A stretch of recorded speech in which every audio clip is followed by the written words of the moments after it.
Des combats intenses ont éclaté dans la région de Zaporijia. Selon le ministère russe de la Défense, les troupes russes du groupe Dnipr ont infligé de lourdes pertes aux forces armées ukrainiennes, avec jusqu'à 90 militaires tués et plusieurs équipements détruits. Ces affrontements surviennent alors que les tensions sur cette ligne de front continuent de s'intensifier.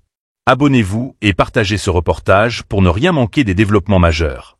D'après le rapport officiel, les forces russes ont frappé avec précision des positions ukrainiennes dans plusieurs localités stratégiques, notamment Orekov, Sherbaki, Sadovo et Poniatovka, situées dans les régions de Zaporijia et de Kherson.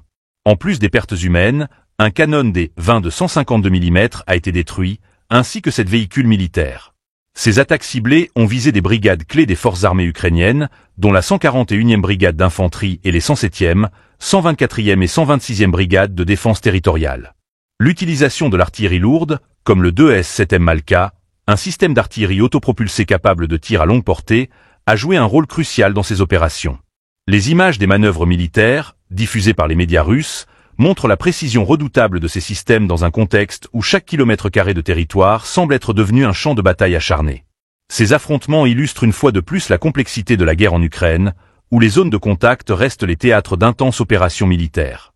La région de Zaporijia, déjà marquée par des affrontements répétés, s'affirme comme un point névralgique du conflit. La destruction d'équipements militaires stratégiques et les pertes humaines élevées de part et d'autre témoignent de l'escalade continue dans cette zone.